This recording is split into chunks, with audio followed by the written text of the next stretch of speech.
से पहला रामचरितमानस का श्लोक। और सबसे बड़ी बात तो यह है गोस्वामी जी ने 7 श्लोकों में मंगलाचरण किया है।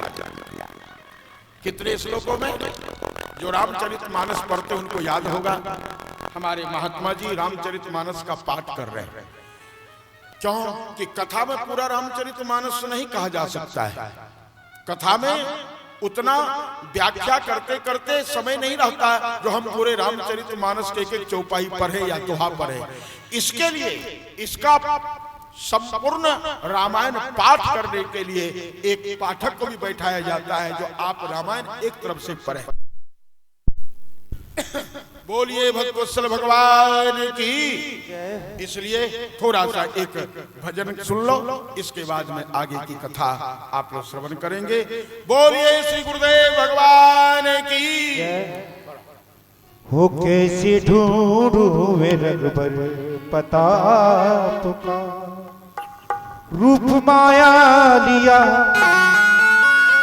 जब घड़ी रात का, रूप माया लिया जब घड़ी रात का, कैसे ढूंढूं मैं रघुवर पता तुका, कैसे ढूंढूं मैं रघुवर पता तुका, रूप माया लिया जब घड़ी रात का, रूप माया जब घड़ी रात का, कैसे ढूंढूं मैं रघुवर पता तुका, कैसे ढूंढूं मैं रघुवर पता तुका।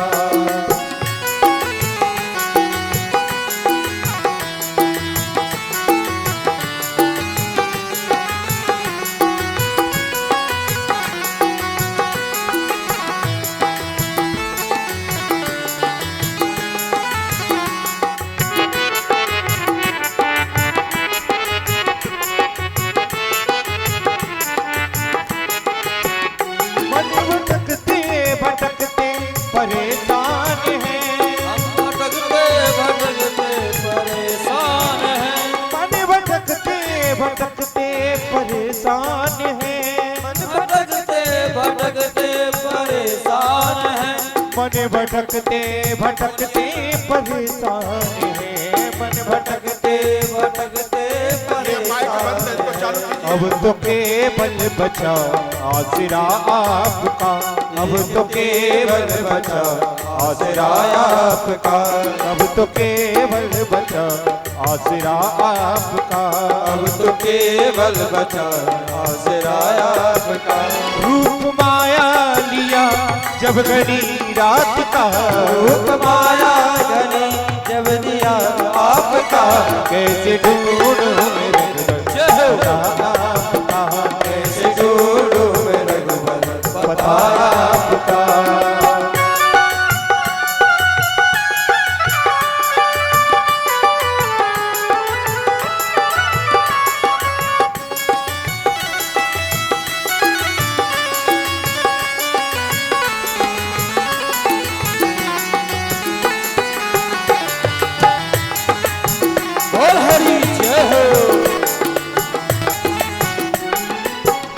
सुनता हूँ उसी का जीवन सवर जाता है,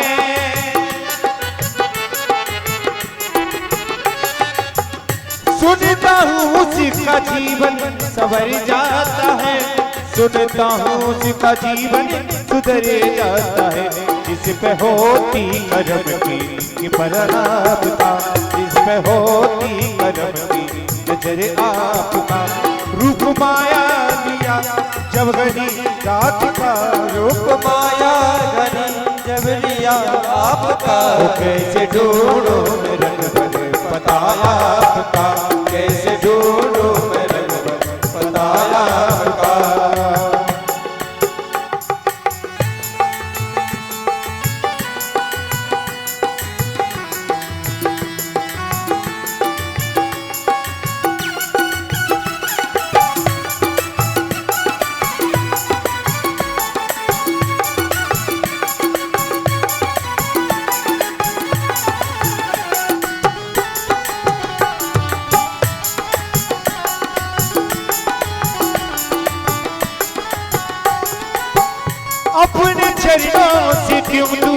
रखा मुझे, अपने चरणों से क्यों दूर रखा मुझे, अपने चरणों से क्यों दूर रखा मुझे। आपसे ही शिकायत है आपकी, आपसे ही शिकायत है आपकी। रूप माया लिया जब घड़ी रात का, रूप माया लिया जब घड़ी रात का, कैसे ढूंढो बताया आपका, कैसे ढूंढो बताया आपका, कैसे ढूंढो बताया आपका, कैसे ढूंढो बताया आपका। बोलो महामाया भगवती मैया की जय। आइए 7 श्लोकों में मंगलाचरण है। इसका अर्थ क्या हुआ? 7 कांड है, इसलिए गोस्वामी जी ने 7 श्लोक लिखे।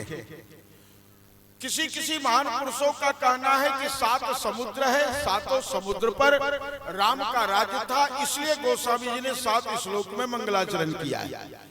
कहीं कहीं का कहना है कि संगीत में 7 स्वर होते हैं और 7 स्वर में से किसी भी स्वर में रामचरितमानस को गा सकते हो, इसलिए 7 श्लोकों में मंगलाचरण किया। प्रेमियों, और भी इसके कई भाव हैं। मैं समया भाव के कारण प्रणाम करते हुए आगे कहूंगा कि रामचरितमानस में गोस्वामी जी ने सबसे पहले वर्ण शब्द दिया है। वर्ण नामर्थ संघानाम रसानाम छंदसामपि मंगलानाम च कर्तारो वंदे वाणी विनायको। देखिए, वर्ण के अर्थ कई प्रकार के होते हैं क्योंकि शब्द स्वतंत्र है। वर्ण का एक अर्थ जाति होता है तो दूसरा अर्थ वर्ण का अक्षर भी होता है। प्रेमियों, यहां पर गोस्वामी जी ने अर्थ में स्थूल अर्थ किया है अक्षरों में, लेकिन सूक्ष्म अर्थ इसका यह है कि वर्ण, वर्ण माने जाति। रामचरितमानस का वर्ण क्या है, रामचरितमानस की जाति क्या है, तो आप इसको समझेंगे। रामचरितमानस का शुभारंभ वर्ण शब्द से हुआ है और रामचरितमानस की समाप्ति कहां पर हुई है, किस शब्द से? तो आप रामचरितमानस का पाठक होंगे तो याद होगा। सबसे अंतिम श्लोक क्या है? पुण्यम पापहरम सदा शिवकरम विज्ञान भक्ति प्रदम माया मोह मलापहम सुविमलम प्रेमांबुपूरम शुभम श्रीमद रामचरित्र मानसमिदम भक्त्यावगाहन्ति ते संसार पतंग घोर किरणैर दह्यन्ति नो मानवा। अंतिम शब्द क्या है? मानव शब्द। इसका अर्थ यह हुआ कि रामचरितमानस न ब्राह्मण है, न क्षत्रिय है, न वैश्य है, न शूद्र है। बोले रामचरितमानस ब्राह्मण क्षत्रिय वैश्य शूद्र नहीं, बोले तो बोले रामचरितमानस मानव वर्ण है। कौन सा वर्ण है? मानव। इसकी जाति मानव है। आप किसी जाति के हो, आपको मुबारक, अपनी जाति के बंधन में बंधे रहिए, आप अपने जाति के ग्रंथि में बंधे रहें, आपकी इच्छा हो। लेकिन गोस्वामी जी का कहना है कि मेरा रामचरितमानस ब्राह्मण क्षत्रिय वैश्य शूद्र नहीं है, मेरा रामचरितमानस मानवा, इसकी जाति मानव है। जिसमें मानवता आ जाए वही रामचरितमानस का अधिकारी। वर्ण का अर्थ जाति और अंतिम में मानवा, अर्थात वर्ण और मानव के बीच में सारी राम कथा है। प्रेमियों, आपको एक बात समझना होगा। रावण ने ब्रह्मा जी से वरदान मांगा, क्या परमात्मा के हाथ मेरी मृत्यु हो? क्या रामचरितमानस के आधार पर सत्य है? नहीं। आप कहोगे क्यों? तो रामचरितमानस के आधार पर लिखा है कि मैं मनुष्य के हाथ से मरूं और मैं किसी के हाथ से न मरूं, ये रावण ने वरदान मांगा। आप कहेंगे प्रमाण, तो रामचरितमानस में प्रमाण है। पढ़िए, रावण मरण मनुज कर जाचा, रावण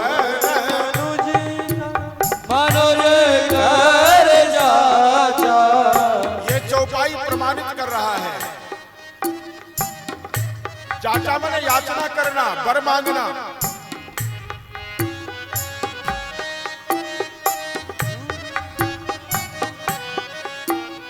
उसने वरदान मांगा, मुझे मनुष्य के हाथ से मृत्यु हो, मनुष्य के अलावा मुझे कोई ना मारे। ये रावण स्वयं कह रहा है। रावण मरण मनुज कर जाचा, रावण मरण मनुज कर जाचा, प्रभु विधि वचन तीन जह साचा, प्रभु विधि वचन किन जह साचा, रावण मरण मनुज कर जाचा, रावण मरण मनुज कर जाचा, प्रभु विधि वचन तीन जह साचा, प्रभु विधि वचन किन जह साचा, प्रभु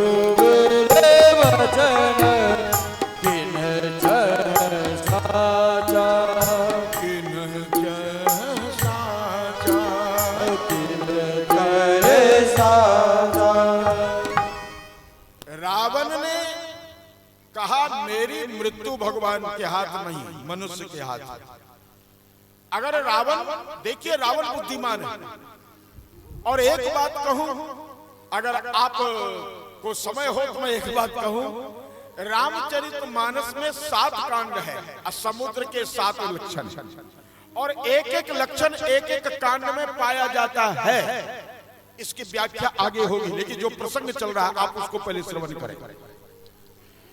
रावण ने कहा, मैं भगवान के हाथ नहीं, अगर मैं भगवान के हाथ मरने का वरदान मांग लूं तो भगवान किसी भी रूप में आकर के मार देंगे, मेरी इच्छा पूरी नहीं होगी। बोले तो बोले, मेरी इच्छा यह है कि मैंने जिस मनुष्यत्व का नाश किया है, जिस मानवता का मैंने हनन किया है, जिस मानवता के सदाचार आचार्य के ऊपर मैंने कुठाराघात किया है, ऐसे मानवता की स्थापना करने वाला ऐसा व्यक्ति जन्म ले और उस मनुष्य के हाथ से मेरी मृत्यु हो, जिससे कि रावणवाद का अंत हो और मानववाद का शुरुआत हो, आरंभ हो। ये रावण की मानसा थी। और मैं एक अर्थ में कहूं तो रावण जैसा कोई भक्त नहीं हो। स्थूल रूप में अर्थ किया जाए तो रावण गलत था, लेकिन अगर इसका सूक्ष्म रूप से अर्थ किया जाए तो रावण महान था। आप कहेंगे कैसे? तो मैं एक छोटा सा प्रसंग आपको इसकी महानता का सुनाऊं कि जिस समय रावण भगवान के बाण से धराशायी हो गया, भगवान श्री राम ने लक्ष्मण से कहा, लक्ष्मण, रावण की श्वास अभी चल रही है, उसने जो नीति का ज्ञान प्राप्त किया है वह नीति अभी तक उसने किसी को बताया नहीं है। इसलिए मैं ये चाहता हूं कि लक्ष्मण, रावण के मरने के पूर्व उसके हृदय में जो नीति ज्ञान है उसकी शिक्षा तुम ले लो, जिससे कि उसका ज्ञान पृथ्वी पर आगे भी लोगों को काम आवे। लक्ष्मण ने कहा कि मुझे भेजा जा रहा है? बोले हाँ, मैं नहीं जा सकता हूं, तुझे भेज रहा हूं, तुम जाओ। लक्ष्मण ने कहा ठीक है, आप कहते हो तो मैं जा रहा हूं। और लक्ष्मण जी चले गए। लक्ष्मण जी ने जाकर के रावण से कहा, रावण, आप बहुत नीतज्ञ हैं और आपके साथ नीति न चला जाए, इसको ध्यान रखते हुए भगवान श्री राम ने शिक्षा लेने के लिए मुझे भेजा है, आप मुझे नीति की शिक्षा दें। लेकिन रावण ने जवाब नहीं दिया, रावण ने आंखें नहीं खोली और रावण धराशायी जैसे पड़ा था पड़ा रहा। लक्ष्मण जी ने सोचा कि भगवान राम भी परेशान करते हैं, जो अपने शरीर पर मक्खियां भिनक रही है उसको उड़ा नहीं पा रहा है, माने उसके 20 हाथ इस प्रकार से लाचार हो चुके हैं कि अपने शरीर के मक्खियों को और उसके मुख पर जो मक्खियां भिनभिना रही है उसको भगा भी नहीं पा रहा है। रावण की ये दुर्दशा है, वो मृत्यु से जूझ रहा है। वो क्या शिक्षा देगा, क्या ज्ञान देगा और मुझे भगवान लक्ष्मण जी उदास होकर के जाते। भगवान राम ने पूछा, लक्ष्मण उपदेश ग्रहण किया? बोले नहीं। बोले क्यों?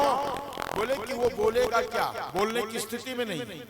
जो अपनी मक्खियां नहीं उड़ा सकता है, जो अपने हाथ उठा नहीं सकता है, जो मुख से आवाज निकाल नहीं सकता, वो उपदेश क्या देगा?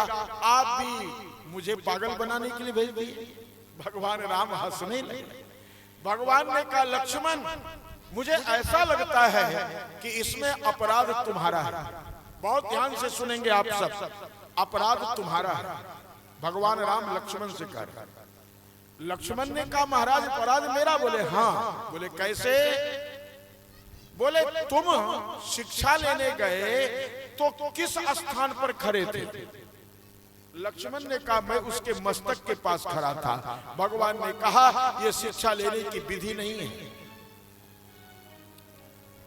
बोले तो? बोले शिक्षा ग्रहण करने वाला शिष्य होता है और शिक्षा देने वाला गुरु होता है। गुरु का स्थान मस्तक के पास होता है और शिक्षा लेने वाले शिष्य का स्थान गुरु के चरणों के पास होता है। लेकिन तुम मस्तक के पास जाकर के खड़े होकर के ज्ञान प्राप्त करना चाह रहा था। रावण विद्वान है, रावण मूर्ख नहीं है। रावण जानता है कि इसकी शिक्षा लेने की विधि अधूरी है और अधूरी विधि में शिक्षा दो तो इसके काम नहीं आएगी। इसलिए रावण ने तुम्हें जवाब नहीं दिया। लक्ष्मण ने कहा, तो अपराध मेरा? बोले हाँ। तू मेरा अनुज हो करके और तुमने शिक्षा की विधि को विपरीत कर दिया।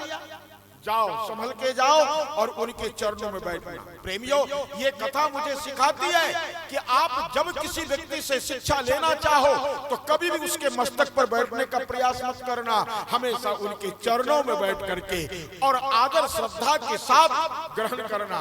इसलिए कि गीता में भगवान श्री कृष्ण ने स्पष्ट कह दिया, क्या? तद्विधि प्रणीपाते, ये श्लोक है। तद्विधि प्रणीपाते परिप्रश्नेन सेवया उपदेक्षन्ति ते ज्ञानम ज्ञानिनस् तत्वदर्शिनः।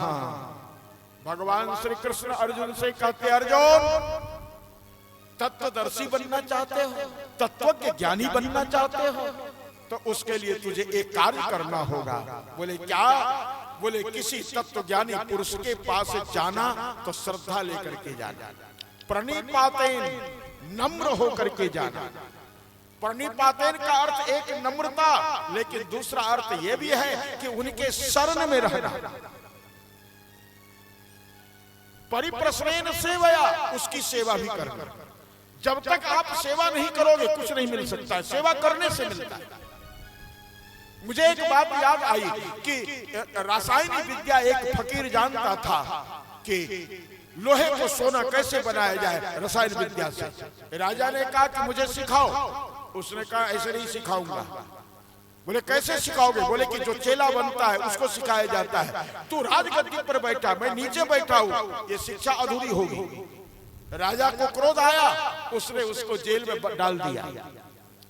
लेकिन रसायन विद्या सीखने की उसकी ललक थी। उसने कहा कैसे सीखूं? तो राजा ने, उस बादशाह ने अपना भेष बदल करके और एक साधारण गरीब बन करके जेल के अंदर जाने लगा।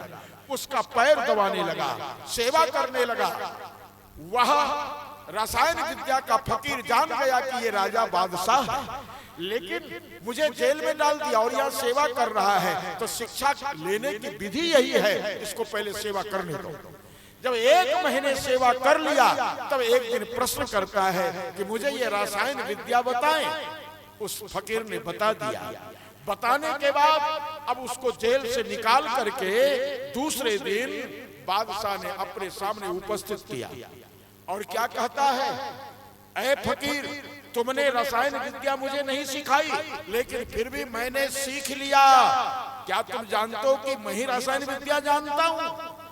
लेकिन फकीर ने हंसते हुए कहा कि राजन, तुमने रसायन विद्या सीखा तो है, लेकिन राजा बनके नहीं सीखा, चेला बनके सीखा है। मैं उसी समय जान गया था कि तू नौकर नहीं है, तू गरीब नहीं है, तू राजा है, लेकिन मैंने तेरे से पैर दबाया, तेरे से सेवा करवाई, तब जाके ये विद्या दिया। अगर राज के घमंड में तू विद्या चाहेगा तो कभी नहीं मिल सकती है।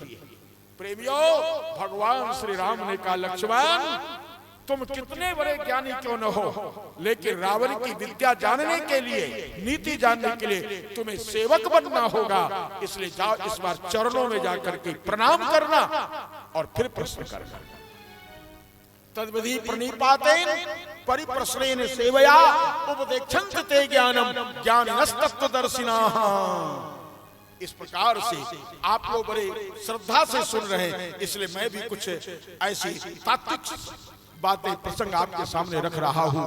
प्रेमियों, लक्ष्मण जी चले गए और रावण के चरणों के पास खड़े होके और हाथ जोड़ के प्रणाम करते। जैसे ही लक्ष्मण ने प्रणाम किया, रावण ने एक सेकंड भी नहीं लगा, लक्ष्मण के कंधे से धनुष और तरकस से बाण निकाल दिया और निकाल करके धनुष की डोरी पर उसने बाण रख करके और रावण के सीने के सामने ये रावण लक्ष्मण के सीने के सामने तान दिया और कहा, लक्ष्मण, अभी मैं तुमको मार सकता हूं, तू बचने वाला नहीं है, मैं मार सकता हूं। तुम्हारे कंधे से मैंने धनुष छीन लिया, तुम्हारे तरकस से मैंने सारे बाण निकाल लिए। तुम कितने असावधान थे कि इस रावण के धनुष बाण तुम्हारे छीनने में तुम अपने धनुष बाण को बचा नहीं पाए।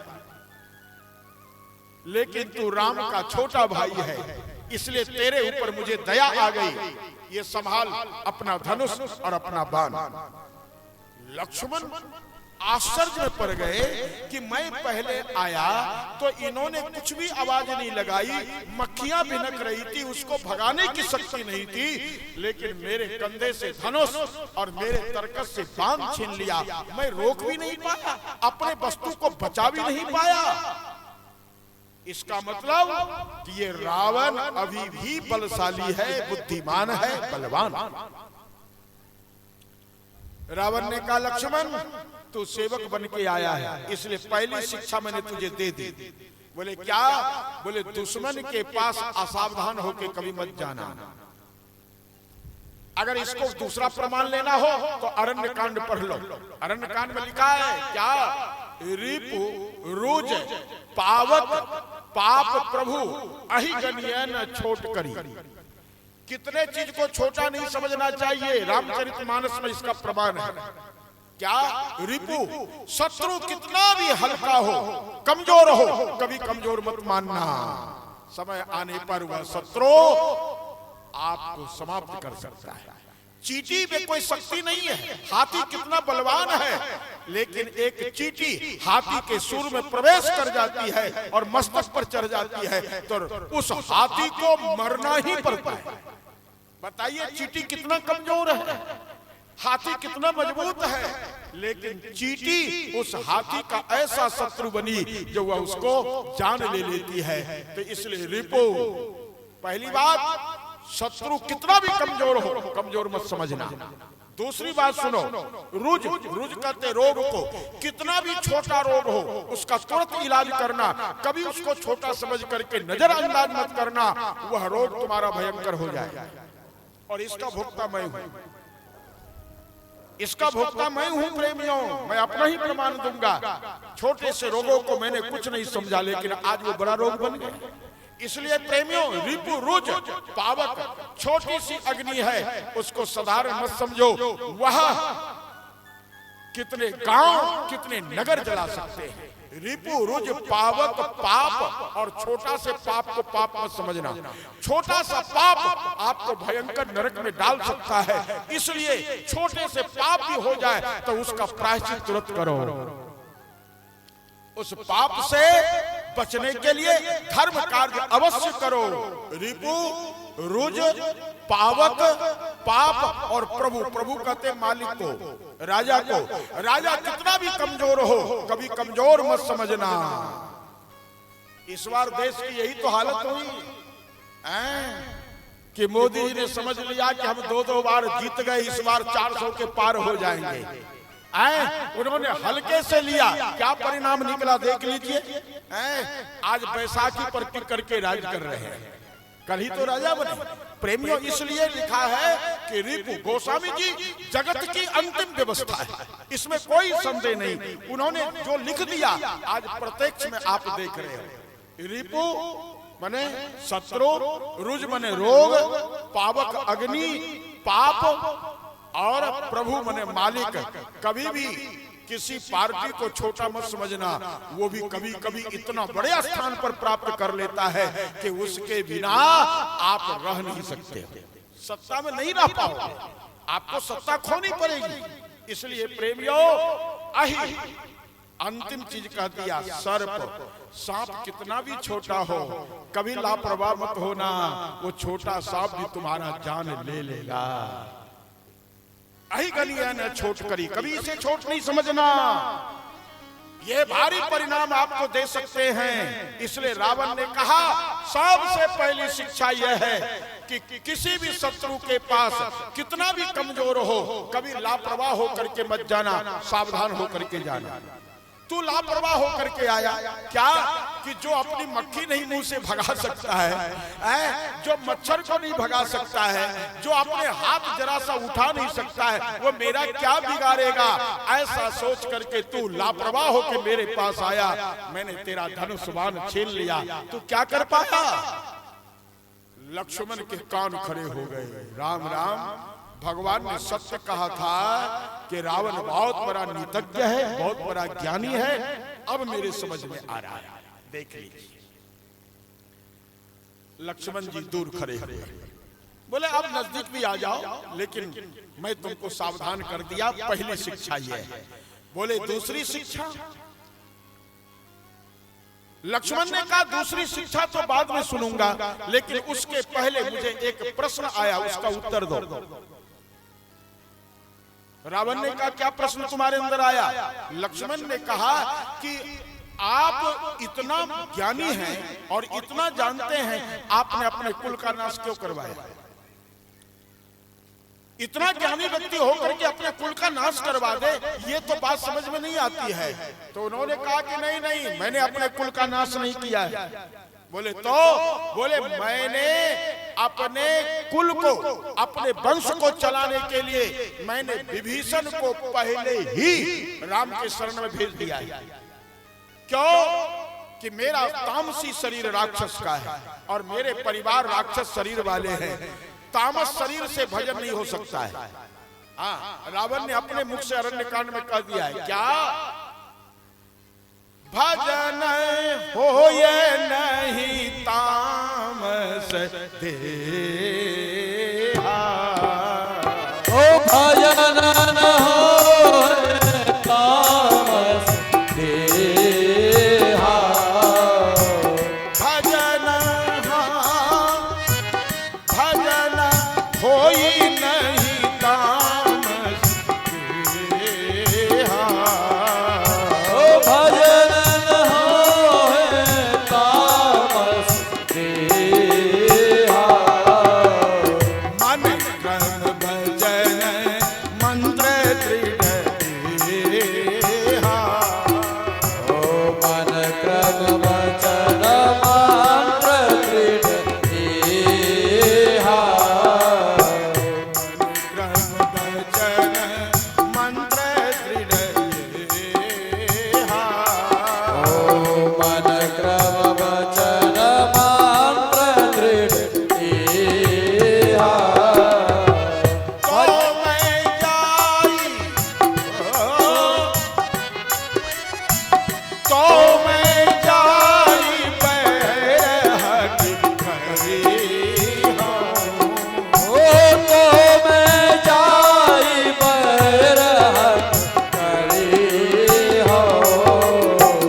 हो जान भजन करियो भजन होई भजन होई हर काम सिद्धि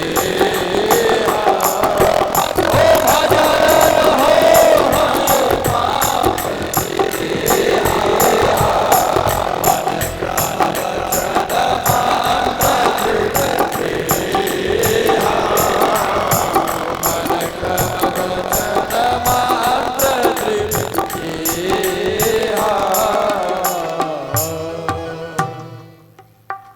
रावण ने कहा लक्ष्मण हम राक्षस हैं, राक्षस का शरीर तामसी होता है, इस शरीर में मांस मदिरा आदि का सेवन होता है, इससे भजन नहीं हो सकता है और बिना भजन का उद्धार नहीं होगा। तो मैंने दूसरा उपाय उद्धार का सोच लिया, क्या? तो मैं जाय बैर हठी करी, मैं हठ पूर्वक भगवान से बैर लूंगा, शत्रुता करूंगा और उससे भगवान मुझे मारेंगे, मैं भव सागर से पार हो जाऊंगा। तो रावण कहता है, कौन कहता है अपने कुल का विनाश किया? मेरा वंश चलेगा। बोले कैसे चलेगा? बोले कि आपके वंश में कौन बचा? लक्ष्मण ने पूछा। रावण ने कहा मेघनाद। मैंने मेघराज को राम के पास इसीलिए भेजा था कि तू राम के पास जा, तेरे द्वारा मेरा वंश चलेगा। तो उस समय लक्ष्मण ने प्रश्न किया, आपने विभीषण को शरण में जाने के लिए नहीं भेजा था? बोले तो बोले उसने राम की प्रशंसा की और आपको सीता जी लौटाने के लिए कहा और आप क्रोधित होकर के लात मार करके भेजे। ये लात मारना कोई प्यार से भेजना है? तब उस समय रावण ने कहा, यह भी एक नीति है। बोले क्या? बोले शत्रु के पास किसी को भेजना है तो ऐसे ही भेजा जाता है। बोले क्यों? बोले अगर मैं प्यार से विभीषण को कहता कि विभीषण तू राम जी के शरण में चला जा, मैं तो युद्ध करके मरूंगा, और विभीषण जाता तो राम जी नहीं रखते। क्यों? राम जी जान लेते कि ये शत्रु का भाई है और मेरे पास आया है, कोई भेद लेने आया, षड्यंत्र रचने आया, उसको नहीं रखता। लेकिन मैंने लात इसलिए मारा ऊपर से कि राम जी जान ले कि विभीषण बेचारा रावण के द्वारा लात खा करके लाचार हो करके मेरे पास आया तो उसको रखेंगे। ये नीति है। मैंने इस नीति के द्वारा विभीषण को रावण कहता है कि राम जी के पास भेजा जो मेरा वंश सुरक्षित चले। लक्ष्मण ने कहा लेकिन इसमें भी प्रश्न चिन्ह है। बोले क्या? बोले यदि विभीषण को ऊपर से लात मार के आप भेजते तो युद्ध के समय आप विभीषण को ऊपर बाण नहीं चलाते। लक्ष्मण ने कहा कि आप जब विभीषण युद्ध मैदान में आपसे युद्ध कर रहा था तो आपने ऐसा बाण चलाया कि वो बाण अगर विभीषण को लगता तो विभीषण नहीं बचता। लक्ष्मण प्रमाण देता है, याद करो रावण, आपने कौन सा बाण चलाया था? आवत देख शैल अति घोरा, प्रणतारति रक्षण पन मोरा। प्रेमियों, अति घोर बाण जो रावण चलाया वो विभीषण की ओर आ रहा है। भगवान समझ गए, अरे राम राम, ये बाण विभीषण को लग जाएगा तो विभीषण मर जाएगा, बचेगा नहीं। भगवान ने उस समय विभीषण को बचाने के लिए उस विभीषण के प्रति जो बाण रावण चलाया था उसको अपने सीने पर खाया। आप देखिए लंका कांड प्रमाण है क्या? तुरंत विभीषण पाछे मेला, तुरंत विभीषण पाछे मेला, सन्मुख राम सहो सोई सैला, सन्मुख राम सहो सोई सैला। अरे आवत देख साकी अति घोरा, आवत देख जय अति भोला। तारति पन मोरा, तारति पन मोरा। आवत देख साकी अति घोरा, आवत देख अति घोरा। तारति मोरा, तारति हरण पन मोरा। तुरंत विभीषण पाछे मेला, तुरंत विभीषण पाछे मेला, तुरंत विभीषण पाछे मेला, तुरंत विभीषण पाछे मेला। सन्मुख राम सहो सोई सैला, सन्मुख राम सहो सोई सैला।